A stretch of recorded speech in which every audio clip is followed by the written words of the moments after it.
Dizem que a chuva que rega o centro de poder imperialista afoga os vastos subúrbios dos sistemas onde nós estamos. Do mesmo modo e simetricamente, o bem-estar das nossas classes dominantes para dentro, claro, e dominadas para fora, é a maldição das nossas multidões condenadas a uma vida de bestas, de cargas, de deserdados dos sonhos. Porque a liberdade do dinheiro e do poder é inimiga da liberdade das pessoas.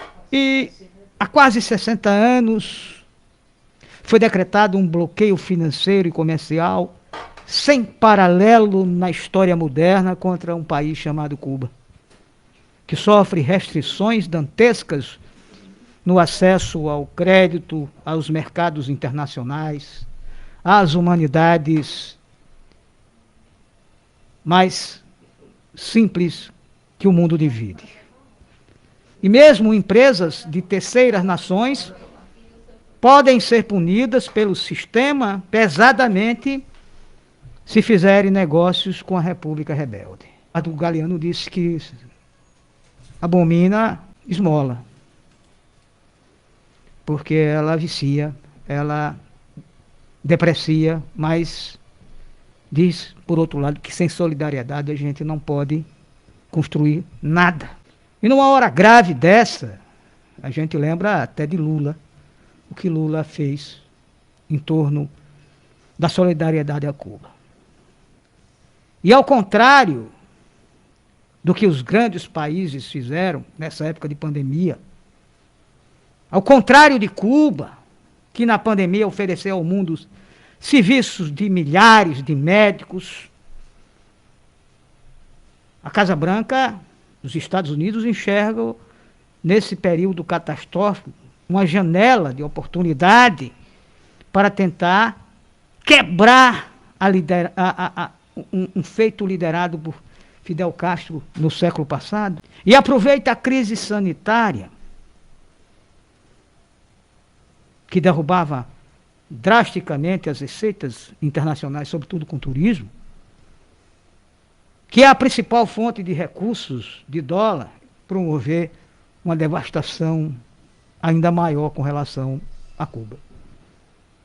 O país se viu obrigado a cortar mais de 30% das importações, o que afetou o fornecimento não só de energia, mas também e sobretudo de produtos básicos, obrigando o governo Dias-Canel a adotar severas políticas de racionamento, num país que já tem racionamento, por impedimentos desse dantesco bloqueio, mas lá também o racionamento foi para dar prioridade ao combate do novo coronavírus.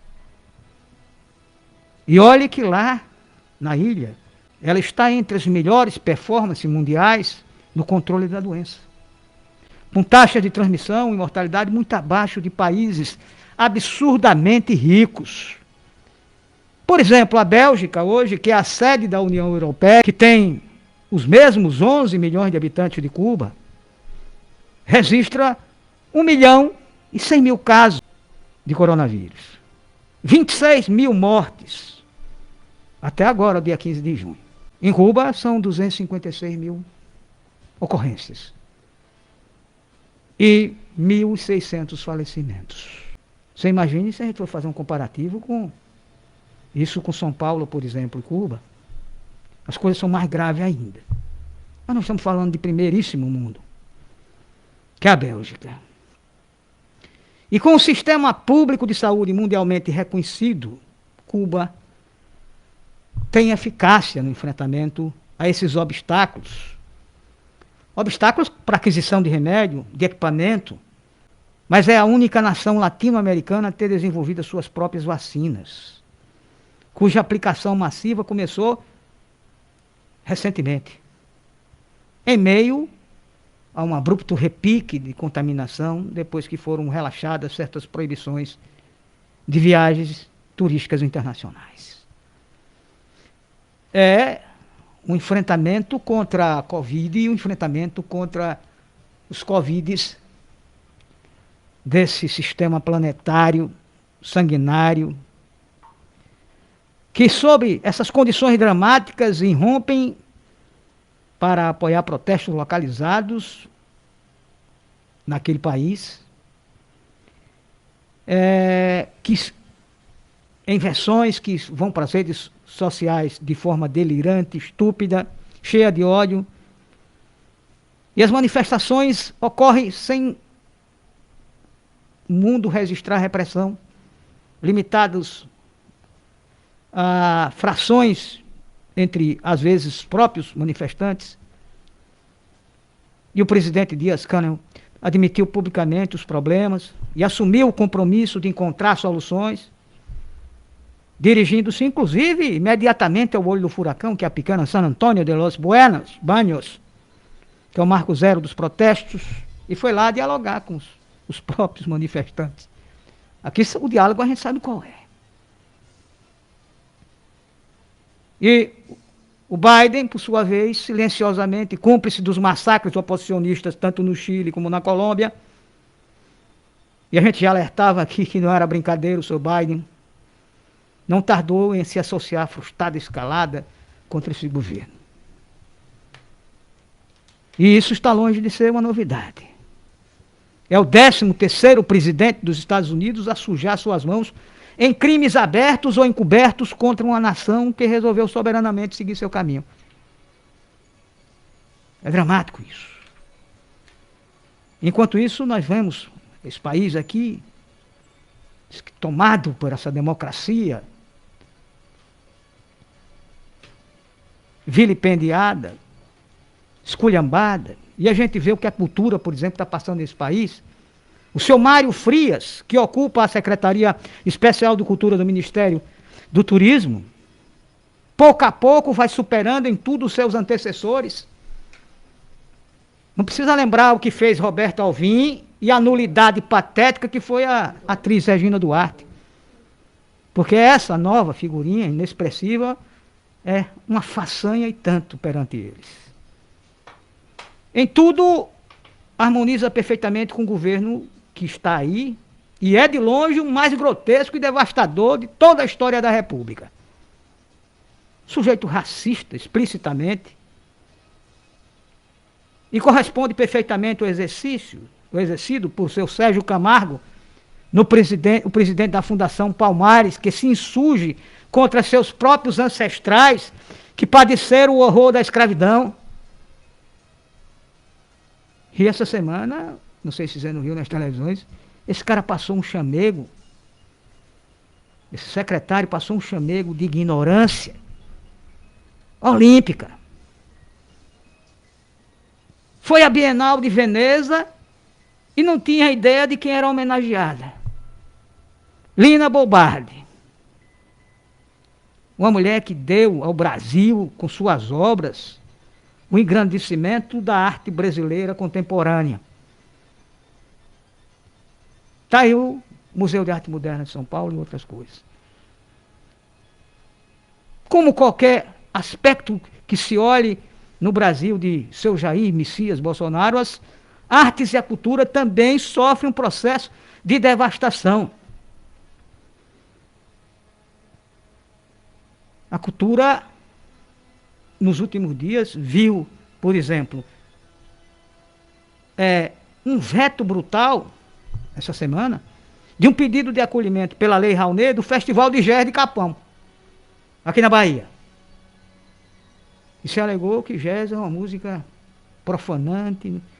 Se você pegar o parecer, recheado de citações religiosas, como se o Estado não fosse laico, você cai dessa cadeira aí. E essa semana, de novo, a Ancine indeferiu um projeto de um filme sobre quem? Sobre Fernando Henrique Cardoso. Que, aliás, já tinha sido aprovado. E agora, com a justificativa que dá margem inegável de promoção de imagem pessoal do ex-presidente da República, homenageado no documentário, com notário aproveitamento político, às custas dos cofres públicos. A alegação agora é essa. Isso num governo cujo presidente usa grossos punhados retirados dos cofres públicos para se promover de maneira incessante. Sabe quanto custou aquela viagem daquele spray lá para Israel, Zeno? Só de diárias, 100 mil reais. Só de hospedagem, 280 mil reais. Fora os aviões, os 2 aviões da FAB que foram para lá e voltaram. E aquilo era mais uma coisa fraudulenta desse governo. Cadê o sprayzinho? Estão lembrados do spray, Zé? Aquele spray para matar a Covid? Para prevenir? E olha que quem tá, os diretores hoje, imediatos, do secretário de Cultura, é um tal de Edilásio Barra, que é mais conhecido como Tutuca. E o senhor Mauro Gonçalves de Souza. São os 2 assessores que disputam a direção colegiada lá da Ancine. E esse Tutuca, aliás, criou uma empresa que lucra com a fé dos pobres. A tal da Igreja Continental do Amor de Jesus. E um sujeito é tão ruim que até nisso foi um fiasco. A igreja fechou. E ele disse que agora é pastor independente. Comandando e julgando a cultura desse país com a Bíblia dele na mão. E pela Bíblia dele, que ninguém sabe quem foi que construiu a versão. Já o senhor Mauro tem qualidade que agrada uma família presidencial, porque foi assessor de um deputado ligado às milícias. E como diz Érico Nepomuceno, contra o coronavírus já existem vacinas. Agora, contra o tenebroso Bolsonaro vírus, que devasta o país a cada minuto, de cada hora, cada dia, ainda não tem. Isso é que a gente precisa atentar. Entre a solidariedade com o país, que sempre foi solidário com esse país. Então aí, agora, vários médicos formados em Cuba, pela não recondução do programa, estão novamente desempregados nesse país. E agora são os brasileiros. Não são os cubanos que mandaram de volta para o país. Porque tem muitos problemas nesse revalida. Tanto é que existe uma série de gestões na justiça para pessoas que contestam, inclusive, itens das provas. E há quem desconfie que elas são direcionais. Então é preciso que esse país, vendo todo esse horror que se faz contra uma nação que é muito parecida com a Bahia, que é muito parecida com o Brasil, tenha pelo menos no âmbito da esquerda uma solidariedade internacional e que a gente, aqui em Estância, por exemplo, que sabe o que fizeram, o que estão fazendo com a nossa cultura, porque aqui a cultura é uma manifestação epidérmica de interesses pontuais, né? Essa semana se publicou uma nota de que se aprovou em instância a medalha, a comanda do mérito parlamentar, embaixador Raimundo Souza Dantas, e várias pessoas de fora aplaudiram o ato. Em instância, fizeram o cara de indiferença. É assim. Porque entre a pobreza hoje, que esse país anda, tanto do ponto de vista espiritual como do ponto de vista da justiça social,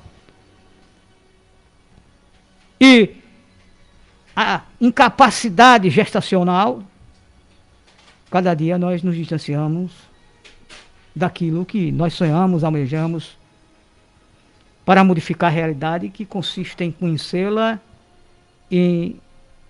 através da liberdade de eleição.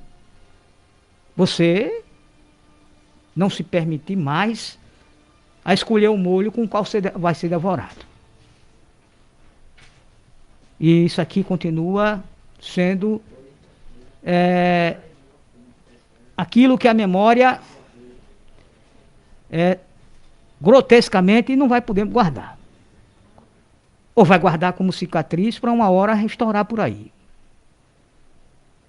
E nós que celebramos, como Eduardo Galeano dizia, uma utopia, hoje já não nós só temos a celebrar a distopia. A utopia que está lá no horizonte, como dizia Galeano, que faz você caminhar e você se aproximar do espaço e ela se afasta do espaço. Caminhar dá espaço e o horizonte correr dá espaço. E por mais que você caminhe, você já vai alcançar ela, mas ela serve para você andar. Serve para que você não deixe de caminhar, não deixe de acreditar. Mas diante de tantos descalabros, até acreditar hoje está difícil. Bom dia.